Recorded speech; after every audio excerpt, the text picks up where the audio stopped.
ಬಾಗಲಕೋಟೆ ಉಪಚುನಾವಣೆ ನಡೀತಾ ಇದೆ.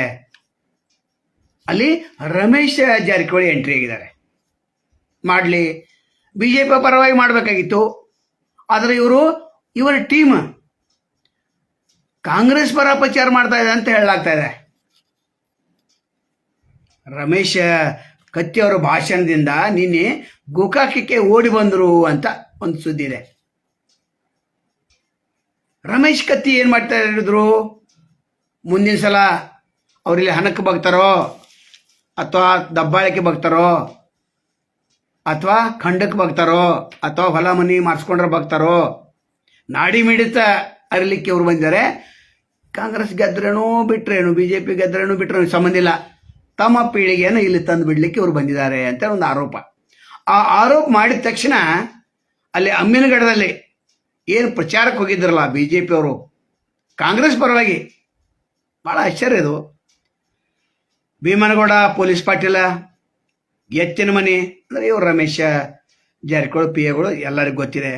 ತುಕಾರಾಮ್ ಕಾಗಲ XZP ಸದಸ್ಯರು, ಅಂದರೆ ಜಯಾನಂದ ಹುಂಚಾಳಿ ಗೋಕಾಕ್ ನಗರಸಭೆ ಮಾಜಿ ಅಧ್ಯಕ್ಷರು, ಲಕ್ಕಪ್ಪ ಮಾಳಿಗೆ, ಮಂಜುನಾಥ್ ಪ್ರಭುನಟ್ಟಿ, ಇಷ್ಟಲ್ಲ 50 ಜನ. ಆದರೆ ಯಾರ ಪ್ರಚಾರ? ಕಾಂಗ್ರೆಸ್ ಅವ್ರ ಪ್ರಚಾರ. ಮತ್ತು ಕಾಂಗ್ರೆಸ್ ಹೈಕಮಾಂಡ್ ಏನು ಮಾಡ್ತಾ ಇದೆ? ಕಾಂಗ್ರೆಸ್ ಅಭ್ಯರ್ಥಿ ಏನು ಮಾಡ್ತಾ ಇದ್ದಾರೆ? ಸಾರಿ, ಬಿ ಜೆ ಪಿ ಅಭ್ಯರ್ಥಿ ಏನು ಮಾಡ್ತಾ ಇದ್ದಾರೆ? ಕಾಂಗ್ರೆಸ್ ಅಲ್ಲ, ಬಿ ಜೆ ಪಿ ಅಭ್ಯರ್ಥಿ ಏನು ಮಾಡ್ತಾ ಇದ್ದಾರೆ? ಹೈಕಮಾಂಡಕ್ಕಿದೆ ಗೊತ್ತಾಗೈತೋ ಇಲ್ಲ? ಹೈಕಮಾಂಡ್ ಗಮನಿಸಬೇಕು. ಅಮ್ಮಿನಗಡದಲ್ಲಿ ಏನಾಯ್ತು ಅಂತೇಳಿ ಓಡ್ಯಾಕೆ ಬಂದರು ಅದು ಕೂಡ ಗಮನಿಸಬೇಕಾಗ್ತದೆ. ಒಟ್ಟಾರೆ ಸಂಜಯ್ ಜಾರಕಿಹೊಳಿ ಮತ್ತು ರಮೇಶ್ ಜಾರಕಿಹೊಳಿ ಪ್ಲ್ಯಾನಿಂಗ್ ಏನಪ್ಪ ಅಂದರೆ 2 ಕ್ಷೇತ್ರ ಲಿಂಗಾಯತರನ್ನ ಹನೆದು, ಆ ಕಡೆ ಚರಂತಿಮಠ ಅವ್ರನ್ನ ಸೋಲಿಸೋದು, ಈ ಕಡೆ ಶಾಮನೂರ್ ಮೊಮ್ಮಗನ ಸೋಲಿಸೋದು. ಇಲ್ಲಿ ಜಾರಕಿಹೊಳಿ ಸೋದರು ಹೆಂಗಿದ್ದಾರೆ ಅಂತಂದರೆ, ತಮಗೆ ಎಲ್ಲಿ ಲಾಭ ಐತೆ ಅಲ್ಲಿ ಗಟ್ಟಿ ಆದ್ರೆ ರೊಟ್ಟಿ ಮಾಡ್ತಾರೆ, ತೆಳಗದ ಅಂಬಲಿ ಮಾಡ್ತಾರೆ. ರಾಜಕೀಯ ತತ್ವ ಸಿದ್ಧಾಂತ ಏನಿಲ್ಲ.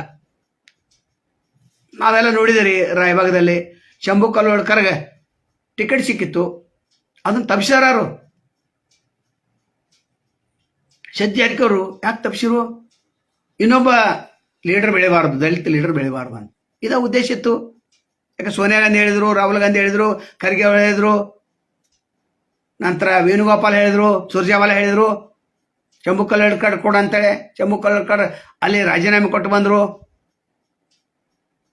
ಇಲ್ಲಿ ಬಂದ ತಕ್ಷಣ ಚೇಂಜ್ ಮಾಡಿದರು, ತಮ್ಮ ಶಿಷ್ಯನಿಗೆ ಕೊಟ್ಟರು. 3ನೇ ನಂಬರ್ ಸಹಿತ ಬರಲಿಲ್ಲ.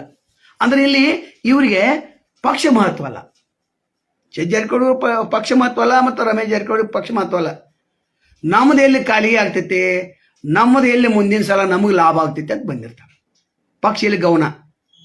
ಕಾಂಗ್ರೆಸ್ ಪಕ್ಷದವರು ಇದನ್ನು ಗಮನಿಸಬೇಕು, ಬಿ ಜೆ ಪಿ ಪಕ್ಷದವರು ಗಮನಿಸಬೇಕು. ಇನ್ನು ದಾವಣಗೆರೆಯಲ್ಲಿ ಏನಾಗ್ತೈತೆ ಅದು ಎಲ್ಲರಿಗೂ ಈಗಾಗಲೇ ಗೊತ್ತಿದೆ. ಗೆದ್ರ ನಾವು ಗೆದ್ದಿದ್ದ ಅನ್ನೋರು, ಸೋತ್ರ ನಮ್ಮನ್ನು ಇವರು ವಿಶ್ವಾಸಕ್ಕೆ ತೆಗೆದುಕೊಳ್ಳಿಲ್ಲ ಅನ್ನೋರು.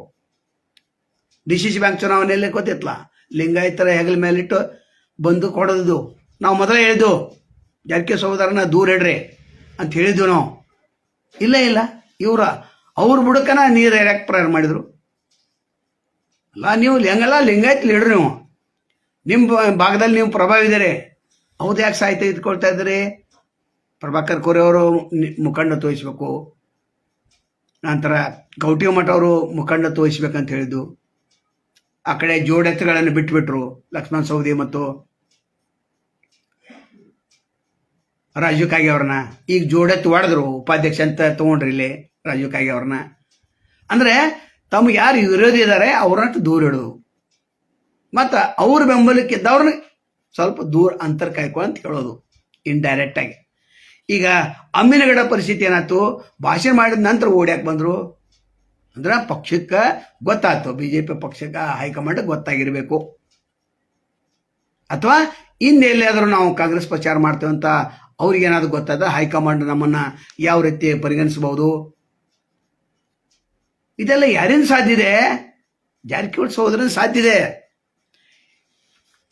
ಈ ಭಾಷಣದಲ್ಲಿ ಏನು ಹೇಳಿದ್ರು ಅದು ಭಾಳ ಮಹತ್ವದ್ದು. ಇಲ್ಲಿ ರಮೇಶ್ ಕತ್ತಿ ಪ್ರಚಾರಕ್ಕೆ ಹೋಗಿದಾರೋ ಬಿಟ್ಟಿದಾರೋ ಗೊತ್ತಿಲ್ಲ, ಆದರೆ ಯಾರನ್ನ ಹನಿಲಿಕ್ಕೆ ಹೋಗಿದ್ರು ಅದು ಸಕ್ಸಸ್ ಆಗಿದೆ ಅಂತ ಹೇಳ್ಬೋದು. ಇನ್ನು ವೀರಣ್ಣ ಚರಂತಿ ಮಠ ಅವರು ಸೋಲಿಸಲಿಕ್ಕೆ ಹೋಗಿದ್ದಾರೆ. ಇನ್ನು ಆಶ್ಚರ್ಯ ಅಂತಂದ್ರೆ ಅಹಿಂದ ನೆನಪಾಗತೈತಿ ರಮೇಶ್ ಜಾರಕಿಹೊಳಿ ಸಾಹೇಬರಿಗೆ. ಅಹಿಂದ ಈಗ ಯಾಕೆ ಆತಲ್ಲಿ ಅಹಿಂದ ಆತು. ಆದ್ರೆ ಗೋಕಾಕದಲ್ಲಿ ಎಷ್ಟು ಅಹಿಂದ ನಾಯಕರನ್ನು ಬೆಳೆಸಿರಿ, SC/ST ಜನರನ್ನ ಬೆಳೆಸಿರಿ. ಮತ್ತು ರಮೇಶ ನಿಡುಗುಂದಿ 400 ಎಕರೆ ಕಿಡ್ನಾಪ್ ಮಾಡಿ ಅವ್ರನ್ನ ಹಲ್ಲೆ ಮಾಡಿ ಬೆಂಚರ್ ಮಾಡಿದ್ದು. ಆ ಊರಲ್ಲಿ ಇರ್ತಕ್ಕಂಥದ್ದು ಎಕರೆ ಜಮೀನ ಹಡಪ್ ಮಾಡಿದ್ರಲ್ಲ, ಅದು ಆರೋಪ ಇದೆ. ಅಂದರೆ ಇಲ್ಲಿ ಯಾರು ಅನಿಸ್ತಾರೆ ಅವ್ರನ್ನ ಇವರು ಅಂಜಿಸ್ತಾರೆ. ಈ ಉಪಚುನಾವಣೆ ನಡೆದಿದ್ದು ಗೆದ್ದ ನಂತರ ಇಲ್ಲಿ ಏನು ಮಾಡ್ತಾರೆ, ಬೆಳಗಾವಿ ಜಿಲ್ಲೆಯಲ್ಲಿ ರಾಹುಲ್ ಜಾರಕಿಹೊಳಿ ಯುವ ಮುಖಂಡರು ಎಲ್ಲ ಯುವ ಮತದಾರನ ಕಾಂಗ್ರೆಸ್ಸಿಗೆ ಸೆಳೆದ್ರು, ಗೆದ್ದು ಬಂದರು.